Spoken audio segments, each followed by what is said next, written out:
Voilà donc 22 jours maintenant que certains opposants au GCO ont cessé de s'alimenter. Ils étaient 10 au départ, ils ne sont plus que 5 ce soir à tenir le coup. Les organismes sont fatigués, c'est ce qu'ils ont voulu montrer en retirant leurs vêtements en pleine rue, place Broglie cet après-midi. Anne-Laure Marie, Jérôme Gosset.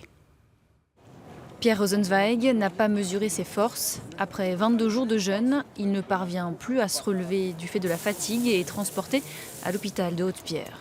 Ses 5 camarades grévistes ont tenu à poursuivre l'action, écrire, afficher publiquement pour que le doute n'ait pas sa place. Les kilos en moins sont bien réels, autant que leur détermination intacte. On est venu leur montrer que ce n'était pas du chiquet et qu'on prenait sur nos corps et que si on a été obligé de faire ça, c'est parce que toutes les demandes de concertation restaient dans l'ignorance ou dans des formes de mépris. On est en 4e semaine, on est extrêmement attentif à partir de maintenant parce que souvent c'est là que peuvent arriver des choses, notamment sur les organes, en particulier sur les reins. Tenir coûte que coûte pour être entendu, parce que c'est bien là que le bas blesse. Ces militants attendent une réponse du gouvernement, une décision de moratoire qui suspendrait les travaux du contournement strasbourgeois. Mais pour l'instant, l'État fait la sourde oreille. Alors malgré la fatigue qui s'installe, la grève de la faim continue. Le moral, on va dire que ça va encore, mais c'est surtout vraiment beaucoup de fatigue.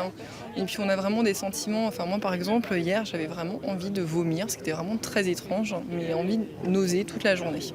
Nous on est vraiment là pour essayer d'éveiller les consciences, en discutant avec les gens, en sensibilisant les personnes, en faisant des actions comme celle-ci pour qu'on en parle de plus en plus, c'est toujours la même chose. Après voilà, pour l'instant on en est là. Une opération qui a duré quelques minutes. Les grévistes fatigués sont retournés dans leur quartier général, l'église protestante de Bischheim, où ils espèrent une réponse.